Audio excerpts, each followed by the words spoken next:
Kapag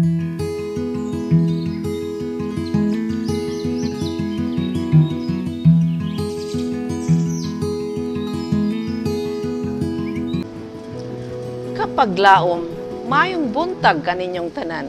Ang atong hilisgutan karong Abril 23, giuluhan og pagsalig panahon sa pagsulay.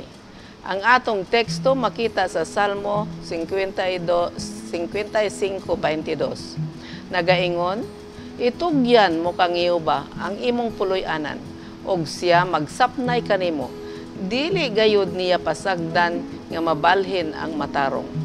Mga kapaglaom, ang Diyos nagaatiman sa tanan niyang mga linalang. Iyang gihigugma sila tanan sa walay kalainan. Siya adunay malumo nga kaluoy, niadtong gitawag sa pagpas-an sa pinakamabug-at nga lulan sa kinabuhi. Ang mga anak sa Diyos, kinahanglan nga ilang sugataon ang mga pagsulay ug kalisod. Ug usab kinahanglan nga ilang dawaton ang ilang bahin uban sa malipayon nga espiritu ug hinumduman nga alang sa tanan nga nagapasagdan nga mahatagan sa kalibutan. Ang Diyos mismo naghatag kanila sa labing maayo nga panabang. Kita na miligro pinaagi sa pagkabalaka ug nagahimo og yugo alang sa atong mga liog. Kinahanglan dili kita magkabalaka kaysa ingana atong ginahimo nga labing sakit ug mabugat ang atong lulan. Kinahanglan buhaton nato ang atong mabuhat nga walay kabalaka pinaagi sa pagsalig kang Kristo. Niining nagpadayon nga pagkausab sa mga pangitabo, nagakausab ang atong kasinatian. Ug niining kausaban mahimo kita nga malipayon o kaha magulanon. Apan ang kausaban sa mga pangitabo walay gahom sa pagbago sa relasyon kanato sa Ginoo.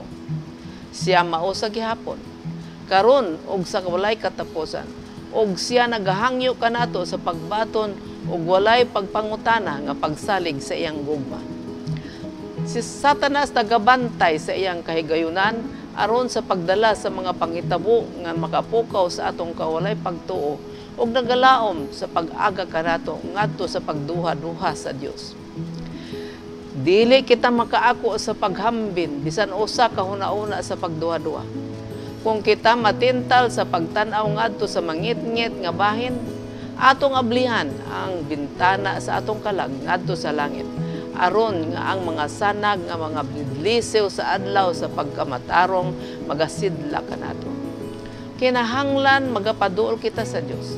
Siya nagsaad nga kun ato kining buhaton, siya magapaduol ug ihatag kanato ang sulundan batok sa atong kaaway. Ang kaepektibo sa iyang gahom sa pagbantay wala gayud mukunhon. Pabarugang pagtuo sa iyang pagsulay nga walay pagduha-duha kay si Kristo mao'y hingpit nga manluluwas.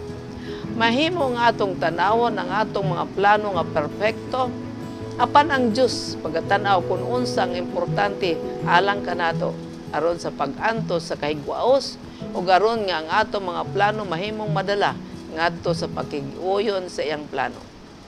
Ang iyang pamaagay kanunay mao'y husto. Mga pamaagay kay siya nakakita o nakahibalo sa tanang mga panghitabo. Dili nato kanunay makita ang iyang makita. Atong barugan ang pulong sa Dios bisan og unsay may tabo. Atong kuptan sa hugot og lig-on ang sinugdanan sa atong pagsalig hangtod sa katapusan. Kapag laom, ang Dios nahigugma sa iyang mga linalang. Wala siya pagpihig sa iyang gugma. Siya mas labi nga maluoy ni adtong labaw nga gaantos niya nga mga anak. Busa dili kita magkabalaka kay unya mahimong mamiligro kita sa paghimo sa atong yugo nga mabugat. Ang atong Dios way paglubat. Siya mao gahapon. Karon og sa umalapot, busa isalikway nato ang atong pagduwa-duwa ug magasalig kaniya. Atong ihatag kaniya ang atong mga plano kay siya nakahibalo kung unsay maayo alang kanato kay nakita niya ang umalabot. Iyang makita ang dili nato makita. Busa ang atong barugan sa ligon ang pulong ug saad sa Dios kanato. Mag-ampo kita. Dios ug may gugmaon namo nga man sa langit, dako ang among pagpasalamat kanimo nga ikaw walay pagkausap nga Dios. Ikaw nabala ka ug naigugma ka namo gahapon karon ug walay katapusan. Busa nagaampo kami Ginoo nga magasalig kami kanimo sa walay pagtuduha ug dili mo kami biyaan taliwala sa among kalisod sa ngalan ni Hesus. Amen.